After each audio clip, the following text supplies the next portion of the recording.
1, 2, 3 Nepali Congress party निर्वाचनमा जानु हुँदैन।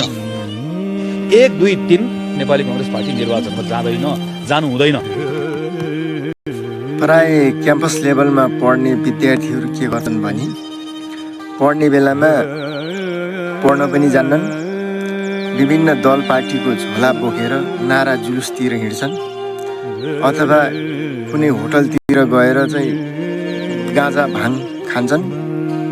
कोही के गर्छन् पढाइ उनीहरूको राम्रो हुन्छ।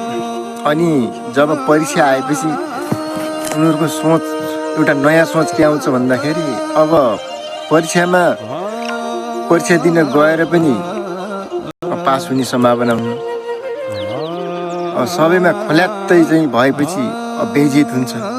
त्यो भएर उनीहरूको एउटा जुक्ति के आउँछ भन्दाखेरि परीक्षा बहिष्कार गर्ने, आन्दोलन गर्ने, परीक्षा बिथुल्ने, हुन नदिने, त्यस्तो सोच आउँछ। त्यही भएर अब गगन थापाजीले पनि अहिलेसम्म नेपालमा चाहिँ राजनीति गरेको यत्रो वर्षमा जनतालाई खास प्रभाव पार्ने केही काम गर्न सक्नु भएन। यसको रिजल्ट नराम्रै आउने हो। अब जनता सबै पाखा लागिसके, उनीप्रति कोही पनि आश्वस्त छैन। चुनाव लडे पनि अब उनलाई भोट दिने जनतै छैन। त्यो भएर यो बेइज्जती हुने, यो हार्ने चुनावमा जानुभन्दा 1, 2, 3 नेपाली कांग्रेस सिङ्गो पार्टी नै चुनावमा नगए पनि हुन्छ। अब मान्छेले पत्याउन छोडे, अब भोट दिए पो चुनाव जितिन्छ र चुनावमा जाने हो। अब जितिन्न, अब केही गर्न सकिन्न, त्यो बेइज्जत हुनलाई किन जाने?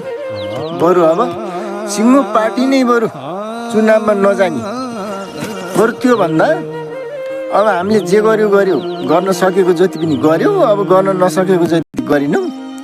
अब तिमीहरूको पालो भनेर अहिले जुन नयाँहरू चाहिँ कोही जेन्जी कोही फेन्जी के नाममा चाहिँ आछन्, अब तिमीहरूले चलाऊ। अब तिमीहरूले हामीले भन्दा धेरै राम्रो काम गर्नुपर्छ भनेर बरु शुभकामना दिएर यिनीलाई छोडिदिन धेरै राम्रो हुन्छ। त्यति भयो भने तपाईँहरूको जनताले इज्जत मान सम्मान सबै गर्छन्। त्यो चाहिँ ढेक्का राख्नुहोस्। चुनावमा जानुभन्दा तपाईँले सोचे जस्तै नजानै ठिक हुन्छ। किन भन्दाखेरि नजाँदै चाहिँ बरु तपाईँहरूको जनताले इज्जत मान सम्मान गर्छन्। ल, मैले चाहिँ यति भने।